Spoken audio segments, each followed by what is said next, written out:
Good morning, my loves. All right, it's another grandmother video. I do have my book today, but I'm going to try not to do so much for my book so I don't look down too terribly much. But anyway, so this is my book and it says grandkids. So whenever I say I got my book. Now, what I have been doing in my book lately is writing down funny stories from my childhood, things that are, as I remember them, I need to put another one in my purse because so many things tap into my memory these days. And so anyway, I wanted to talk to you about some funny things that I like and I don't like, a story from my childhood, and then I'm going to end up with just a sort of thought that I have that I want for you to know. I would love to be able to do these videos with no glasses, but you know I can't. So I did want to start with a dislike. It's not that I hate it, but I dislike it. Whenever you go to a restaurant and you have been to that restaurant a million times, and all of a sudden, whatever you're eating that you eat every time you go to that restaurant, it's not the same. Oh, that just aggravates the crud out of me. We went to Cracker Barrel one day, and you know, we've been to Cracker Barrel how many times on vacation together. So anyway, and I ordered chicken and dumplings, which I always order because chicken and dumplings are a big old mess, and I'm not into big old messes anymore. I do not want to make any more chicken and dumplings, and theirs taste the closest to my mother's. Not exactly, and not as good, but the closest to what my mother used to make when we were children. So, it was obvious something was wrong. And what had happened was two of the cooks in the back had called out, and there was only one poor person back there.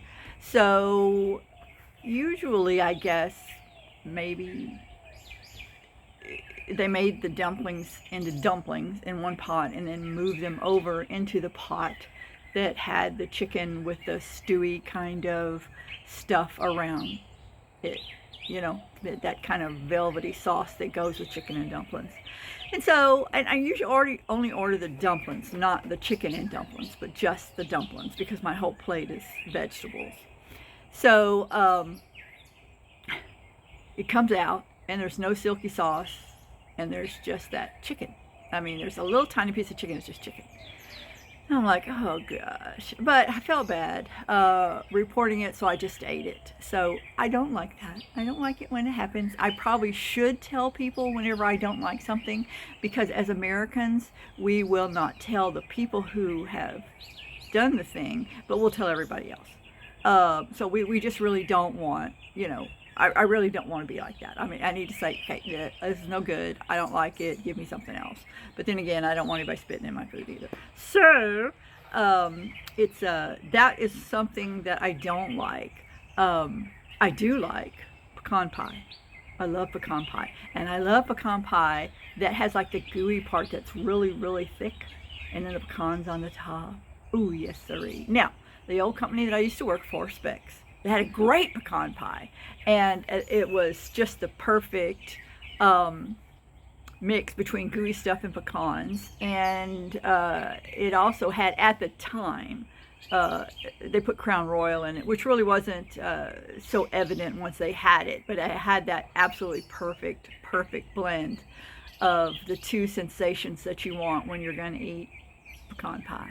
Now, I don't get to do that very often anymore because even though technically I've gotten down weight-wise far enough and my A1C far enough that I'm not a diabetic, but I'm not tempted fate anymore. So that was kind of one of the funny things. Now, funny story about me and my mother.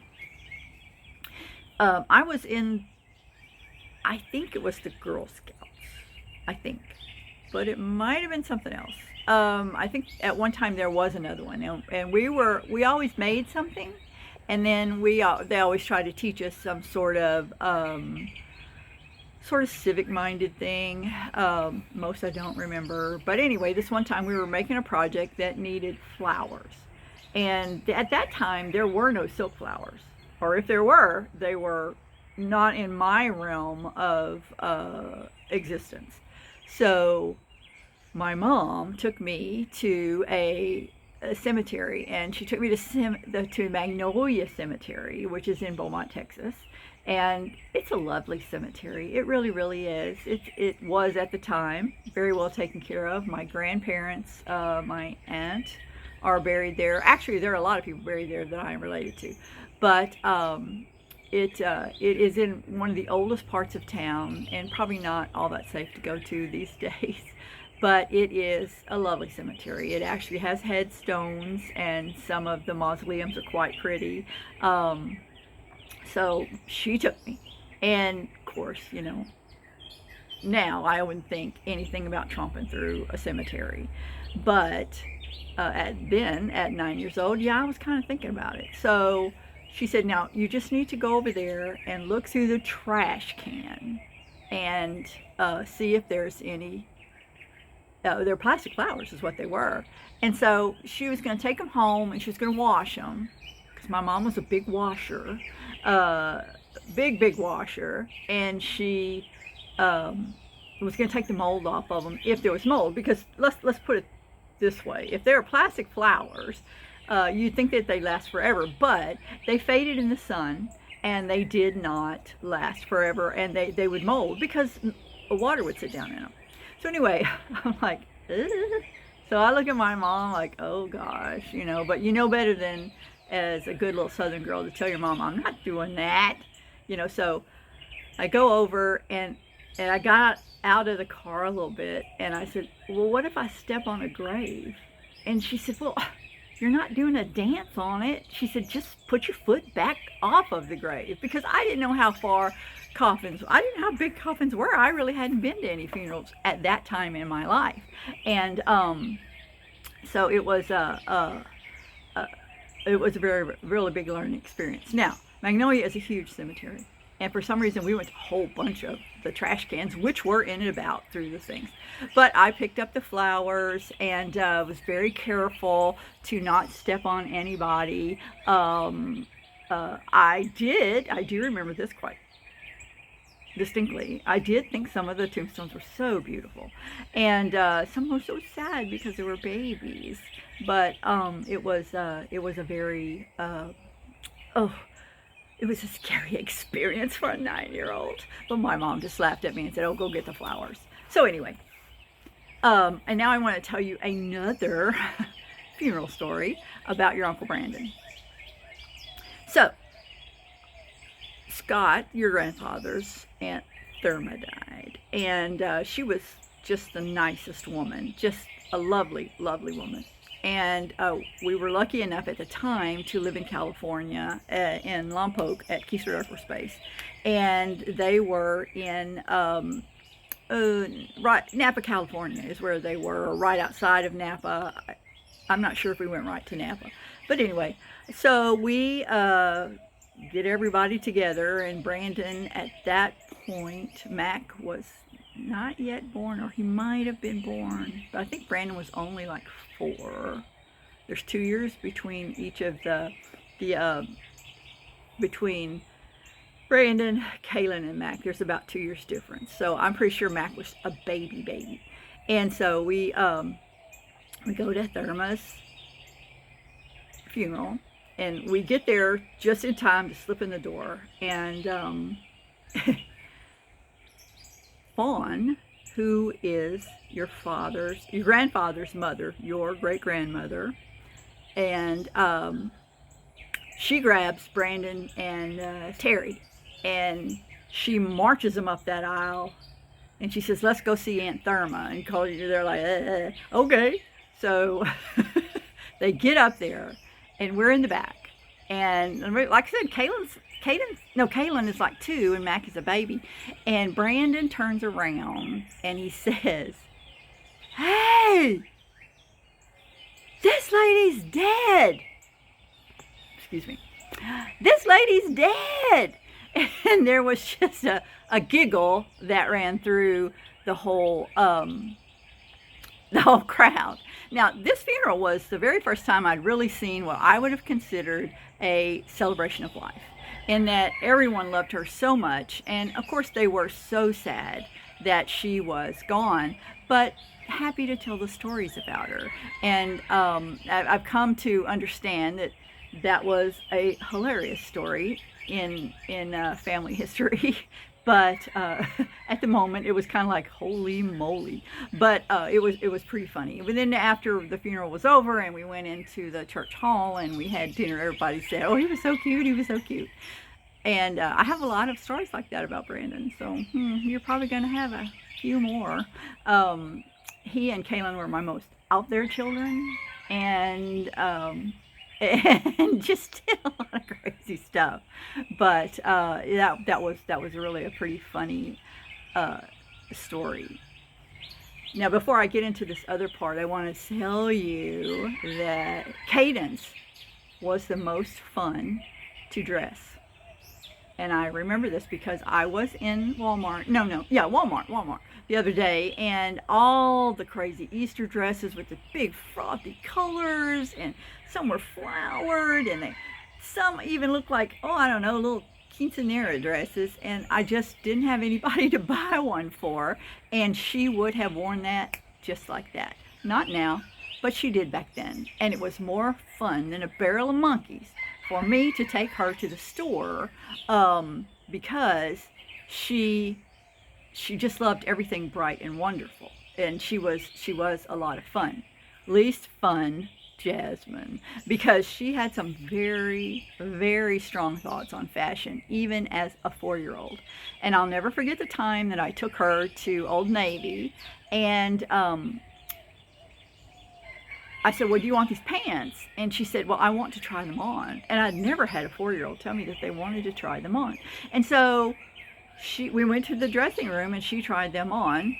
And then she began to do things like pirouette and to go up on her toes, and she posed is what she did. And the shock on my face must have been so hilarious. We walked out with nothing because she didn't like anything. And so that was so amazing to me that she knew at 4.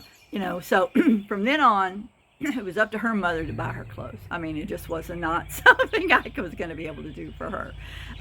But that was an amazing story for me, and probably I bet she doesn't even remember the day that we did it. But again, between the two of them, I could walk out with 50 items from Old Navy for Cadence and none for Jasmine. So it's really pretty funny. Jasmine, though, was the most fun to watch on stage because her face held whatever she was doing at the time. And if she was supposed to be a queen or a big villain or something, you knew what her job in that dance was, other than the fact that she's a fabulous dancer and so, so beautiful on stage. Man, oh man, from the very beginning of her little life, all the way to the very end, the very last one we saw, she was just really, she just kept that stage presence amazingly. So that was that she was given a great gift from God. I just think she really, really was. Okay, so now I'm going to give you my opinion on something. We use the word trigger a lot. Whenever I was a kid, trigger meant you pull the trigger. And as an adult, it's come to mean something that makes you feel bad or feel angry. And for me, a trigger, almost the only time I get a trigger these days is when I listen to a Democrat, number one. Sorry. And then 2, if I go into Specs. Now, Specs was a place that I gave my everything to. It was a great job. I worked with great people. They were amazing. And I was really very happy to be there every day. And I gave them all of my time because I had no children at home. Now, I had grandchildren. But over time, you'll figure out how I worked them into this. And but there was always a sense of, I've got to get this done. I've got to get a little bit better at this. I've got to make more money for them. I was invested in what I was doing, and they deserved for me to be invested. So this might be a little dual story here, that if you, and my dad always said to me, if you work for a man, work for him. Now, I worked for a family, and they were called the Reedmans. They're still there.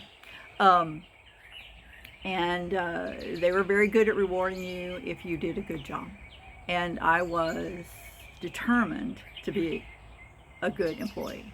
So I worked hard. So worked so hard that now I can't even go into one of the stores because it triggers me, and it says you're not working hard enough in your everyday life. So it's taken me almost 3 years to settle into what I really think retirement is, because I went from that to, okay, now I'm going to do this. And I started my Poshmark. Actually, I started my Poshmark in 2020. Maybe a little bit earlier than that. I mean, you know, who else but me would start a business right before the world goes crazy? So, and has COVID. So that's a trigger. Okay, that's a trigger. And you all know what your triggers are. Hell, I probably know what your triggers are just from having you around me so much. But what I really want to talk to you today is a glimmer. And this has just sort of come out lately, and I love it. I just think that this is so wonderful. A glimmer is, and your grandfather and I talked about this morning, a glimmer is when, let's say I got out of bed this morning at 7 and I went outside, but outside was overcast, which it normally is here in the morning, and the clouds, it hasn't gotten hot enough yet for the clouds to break and everything like that. But then in a moment, the clouds did break and the sun hit my face, and the feeling was phenomenal. I mean, it was like, oh, there it is. That's a glimmer. Okay, that's a glimmer. If you find something out in the wild that is so wonderful, and I don't know, I think you can hear them, but do you hear the birds? Okay, that's a glimmer. All right, whenever you all of a sudden become aware of something that happens to you every day, but one day it hits you differently, that's a glimmer. And so I always used to tell my employees, I don't want to see devils, I want to see angels. And what that really meant was, whenever they were griping about something that was just ad nauseum, and they, look, I said, can't you see the good in something? Can't you see an angel instead of a devil? And some of them could eventually, and some of them couldn't. And a lot of my cohorts, which meant other district managers, whenever I was a district manager for almost 10 years, that's what I said about them. I don't want to see, in my employees, I didn't want to see devils. I wanted to see angels. And once I could see the good in them, then I began to see the glimmers.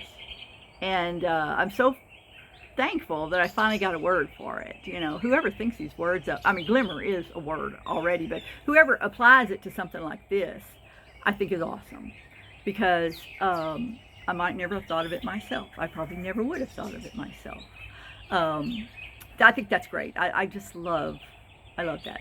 I wish I could quit saying so much in my videos, but for some reason, it's how I think. So when you're out and about today, look for the glimmers. Look for the glimmers. They're there. They're all around you. I think we used to call them miracles. And they're little miracles, little funny things that happen to you during the daytime that you just don't think about until it's happening. And maybe then you're not noticing it as well. We've been so deadened by social media that it is one of the things that has deadened our senses to the glimmers. So it's a fun thing. Now let me tell you one more thing that your crazy grandmother does. On the days that it's windy, and a lot of times when I go to the beach, then I will do that. do this. When it's windy, you can stand in the wind. And if you're having any issues, any doubts,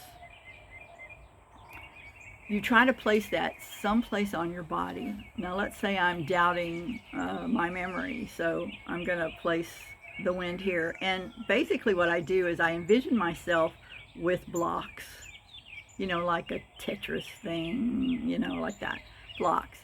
And I close my eyes and I put my palms out to the wind, and I think about those things, shut my eyes, think about those things, and ask the wind to take them away.